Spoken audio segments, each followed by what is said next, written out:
തൃശൂർ ജില്ലയിലെ ഷൊർണൂർ തലശ്ശേരി റോഡിന് തൊട്ടടുത്താണ് പനംകുളം കമറുദ്ദീന്റെ വീട്. ദേശമംഗലം പഞ്ചായത്തിലെ 11-ാം വാർഡിലുള്ള കരിക്കുക റോഡിലാണ് ഇദ്ദേഹവും കുടുംബവും താമസിക്കുന്നത്.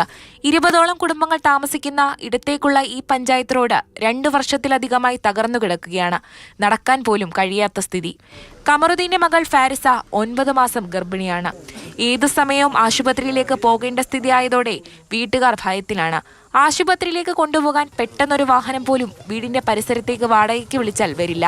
മുതൽ കുറച്ച് ബൈക്കുണ്ട് വരെ കഷ്ടിക്കഴി വരും. അതന്നെ പിന്നെ കാലത്രാവശ്യം പോലും മുറിഞ്ഞിട്ടാ അതൊന്നും ഇപ്പോൾ ആരോട് ഞങ്ങൾ ഓരോരുത്തരോടും ഓരോ കാര്യങ്ങളും പറയും. പക്ഷെ ആരും അതിനെ മൈൻഡ് ചെയ്യണില്ല. ഇതെന്തോ ഞങ്ങളെന്തോ ഒരു വലിയ അലർജി മാറി അവർക്ക്. അത്രയും ബുദ്ധിമുട്ടാണ് ഇവിടുത്തെ കാര്യം. പകലെന്നെങ്കിലും എടുത്തിട്ടില്ല, രാത്രിക്കും എന്താ ചെയ്യുക? അപ്പോൾ ഞങ്ങൾക്ക് വേറെ ആശ്രയമില്ലല്ലോ. ഇതോടെ വീട്ടുകാർ ഒരു തീരുമാനമെടുത്തു. പ്രസവത്തിനായി വീട്ടിലേക്ക് വന്ന മകളെ തിരിച്ച് ഭർത്താവിന്റെ വീട്ടിലേക്ക് തന്നെ അയക്കാൻ. പിറക്കാൻ പോകുന്ന കുഞ്ഞിന്റെയും അമ്മയുടെയും സുരക്ഷ കണക്കിലെടുത്താണ് തീരുമാനം.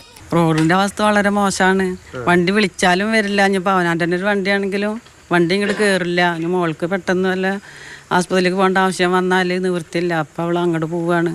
റോഡ് പുനർനിർമ്മിക്കാൻ പദ്ധതി തയ്യാറാക്കിയെങ്കിലും പണമില്ലെന്ന പേരിൽ LDF ഭരണസമിതി ജോലി തുടങ്ങാൻ അനുമതി നൽകിയില്ലെന്നാണ് സ്ഥലത്തെ വാർഡ് മെമ്പർ വ്യക്തമാക്കുന്നത്.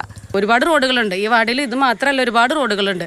ആ റോഡുകളൊക്കെ വെച്ചത് ഒരു റോഡിന്റെ എസ്റ്റിമേറ്റ് എടുത്ത് അടുത്ത റോഡായിരുന്നു ഇത്. അത് എസ്റ്റിമേറ്റ് എടുക്കാൻ വന്ന് നോക്കുമ്പോൾ പറഞ്ഞത് ഇപ്പോൾ ഫണ്ടില്ല എന്നാണ് പറഞ്ഞത് അവര്. അസുഖബാധിതരും പ്രായം ചെന്നവരും വിദ്യാർത്ഥികളുമടക്കം നിരവധി പേർ യാത്ര ചെയ്യേണ്ട റോഡാണ് യാത്രായോഗ്യമല്ലാതെ കിടക്കുന്നത്. ഗ്രാമപഞ്ചായത്ത് മുൻകൈയെടുത്ത് എത്രയും പെട്ടെന്ന് റോഡ് നന്നാക്കാനുള്ള നടപടികൾ സ്വീകരിക്കണമെന്നും പ്രദേശവാസികൾ ആവശ്യപ്പെടുന്നു. മാതൃഭൂമി ന്യൂസ്, തൃശൂർ.